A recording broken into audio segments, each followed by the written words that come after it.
Assalamualaikum warahmatullahi wabarakatuh.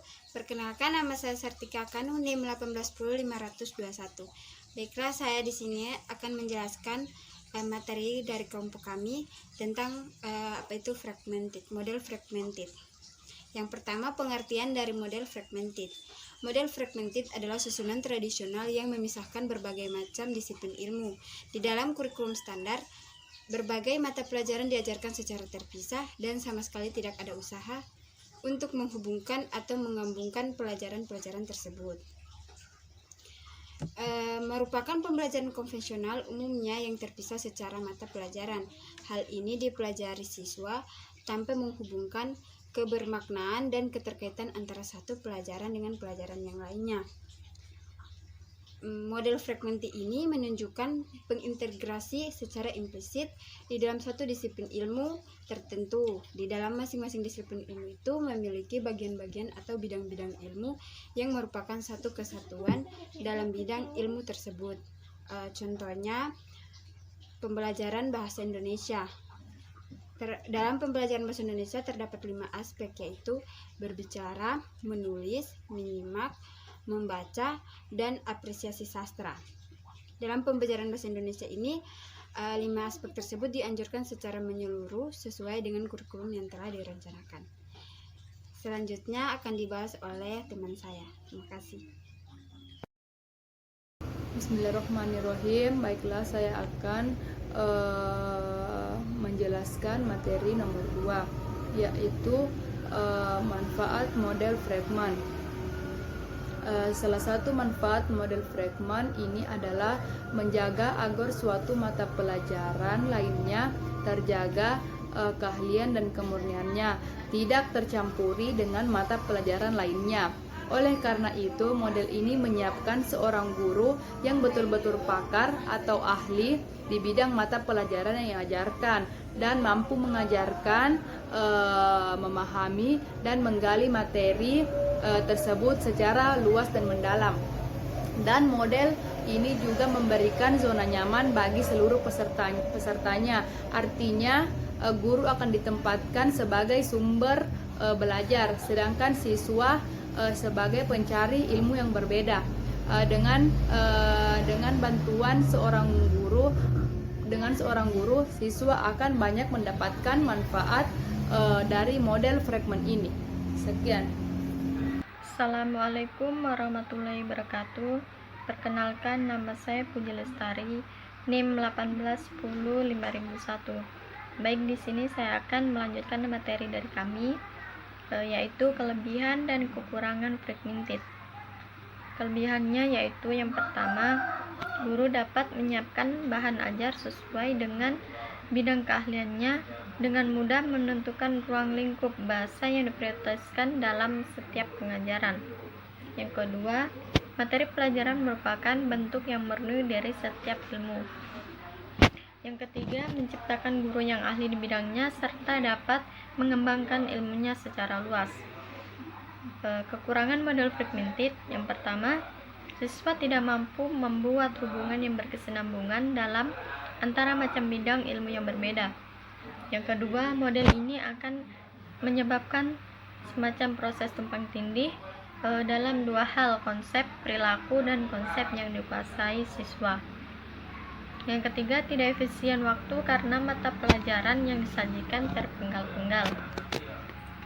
Assalamualaikum warahmatullahi wabarakatuh. Perkenalkan, nama saya Nisnaini, NIM 1805040.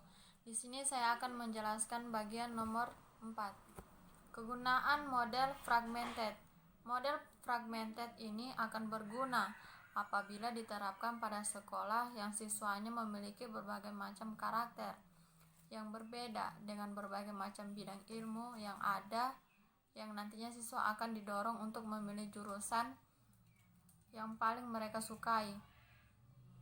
Dan model ini sangat bermanfaat pada tingkat menengah atas, di mana masing-masing siswa akan kita dorong untuk menentukan dan mengkhususkan bidang keahlian yang mereka miliki melalui serangkaian aktivitas seperti monitoring, pelatihan, serta kerjasama belajar. Selain itu, model ini juga sangat bermanfaat untuk guru yang ingin lebih spesifik dalam keahliannya di bidang ilmu tertentu dan mengembangkan kurikulum yang ada dalam proses pembelajaran di kelas. Assalamualaikum warahmatullahi wabarakatuh. Perkenalkan, nama saya Melati, NIM 1810515. Baiklah, saya akan melanjutkan penjelasan dari materi kami, yaitu penerapan model fragmented. Menurut Fogarty, model fragmented ini sangat cocok diterapkan pada tahap penjurusan mata pelajaran, misalnya diterapkan pada tingkat universitas atau sekolah menengah atas yang dalam proses pembelajarannya terdapat penjurusan atau pemisahan mata pelajaran. Akan tetapi di sekolah dasar juga dapat diterapkan baik di kelas rendah maupun di kelas tinggi, tergantung bagaimana guru bisa mengemas pembelajaran sebaik mungkin. Agar siswa bisa lebih bermakna dalam mengikuti pembelajaran. Sebagai contoh, penerapan berikut ini tentang pembelajaran bahasa Indonesia di sekolah dasar dengan menggunakan pembelajaran terpadu model fragmented. Tujuan pembelajaran bahasa Indonesia adalah meningkatkan bahasa siswa baik lisan maupun tertulis. Kemampuan berbahasa meliputi kemampuan mendengarkan, membaca, berbicara, menulis, dan apresiasi sastra. Dalam pembelajaran bahasa Indonesia diharapkan kelima kemampuan tersebut dapat meningkat baik secara lisan maupun tertulis. Bismillahirrahmanirrahim. Assalamualaikum warahmatullahi wabarakatuh. Perkenalkan, nama saya Fatma Faradila Soloti, NIM 1810520, perwakilan dari kelompok 1. Saya akan membacakan RPP dari kelompok kami. Tema sayuran, subtema wortel. Di sini 1. Materi kegiatan. Materi kegiatan terbagi, yang pertama membaca surah Al-Fatihah, yang kedua mengenalkan manfaat wortel, yang ketiga mengenalkan huruf dari kata wortel, warna jingga dan hijau. Yang keempat membuat dan mewarnai wortel dari kertas dan bermain puzzle. Yang kedua, materi yang masuk dalam SOP untuk pembiasaan. 1. Bersyukur sebagai ciptaan Tuhan. 2. Mengucapkan salam masuk dalam SOP penyambutan dan penjemputan. Doa sebelum belajar dan mengenal aturan masuk dalam SOP pembukaan. 4. Mencuci tangan masuk dalam SOP sebelum dan sesudah makan.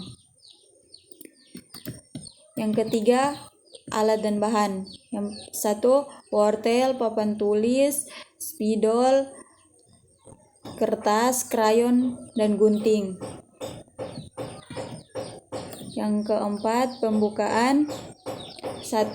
Berbaris. 2. Menyanyikan lagu baris.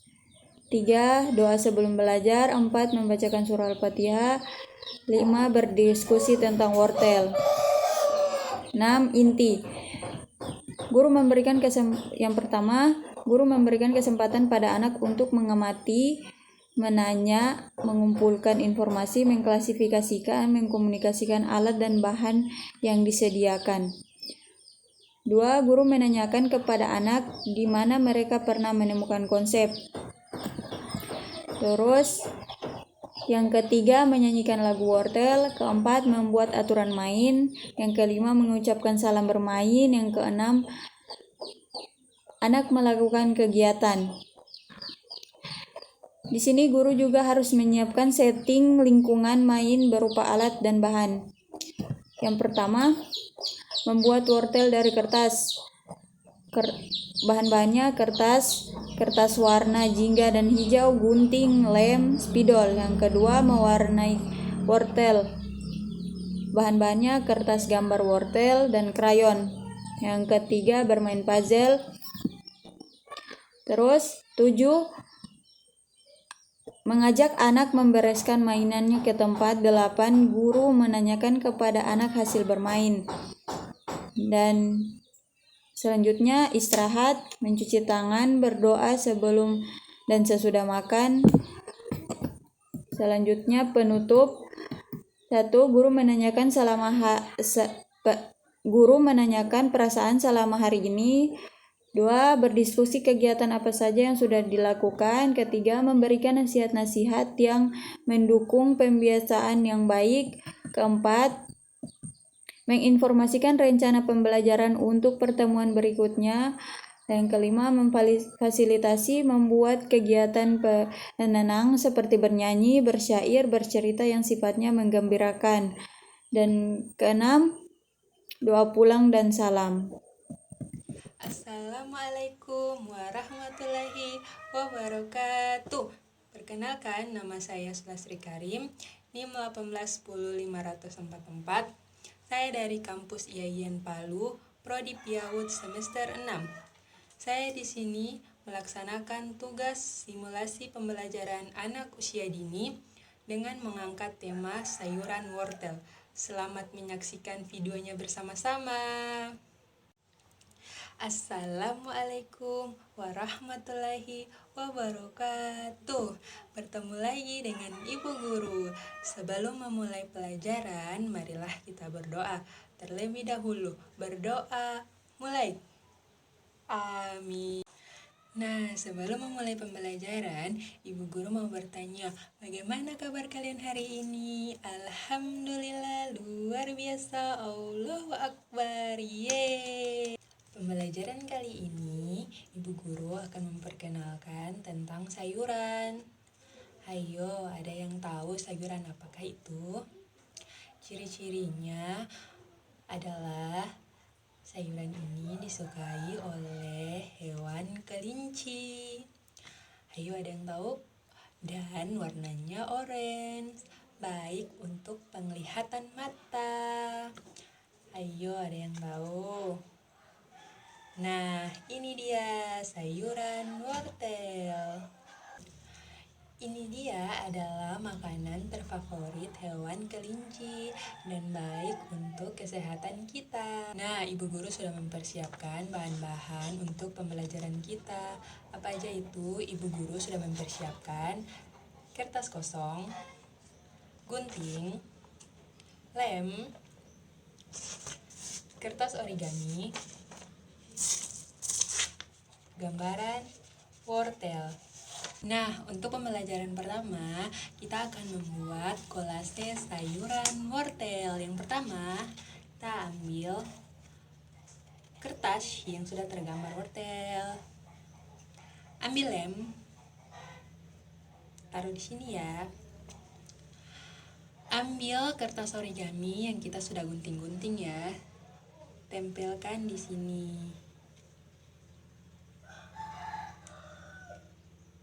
Nah, ini dia kolase sayuran wortel. Mari kita membuat kolase sayuran wortel bersama-sama. Pelajaran kedua, kita akan membuat sayuran wortel. Bagaimana caranya? Siapkan kertas kosong, kertas origami, dan juga lem. Nah, di sini Ibu Guru sudah membuat sayuran wortelnya. Lupa taruh lem di sini di tengahnya. Tempelkan seperti ini. Dan jangan lupa di atasnya juga ditaruh lem. Dan rumput wortelnya juga ditaruh di sini. Nah, ini dia gambaran sayuran wortel. Nah, karena pembelajarannya sudah selesai, kita boleh istirahat. Alhamdulillah, pembelajaran ini berjalan dengan baik. Nah, sekarang Ibu Guru mau bertanya, apa saja tadi yang kita bahas? Ada yang tahu? Nah, kita membahas dan mengenal tentang sayuran wortel. Kita membuat kolase sayuran wortel dan kita membuat gambar sayuran wortel. Iya, pintar sekali. Nah, jangan lupa besok kita akan bertemu lagi. Jangan lupa belajar dan tetap semangat. Ibu jari, jari telunjuk, jari tengah yang panjang, jari manis untuk cincin, jari kelingking terkecil. Ku berhitung 1, 2, 3, 4, dan 5. Angkat tangan, lipat tangan, mari kita berdoa. Amin. Wassalamualaikum warahmatullahi wabarakatuh.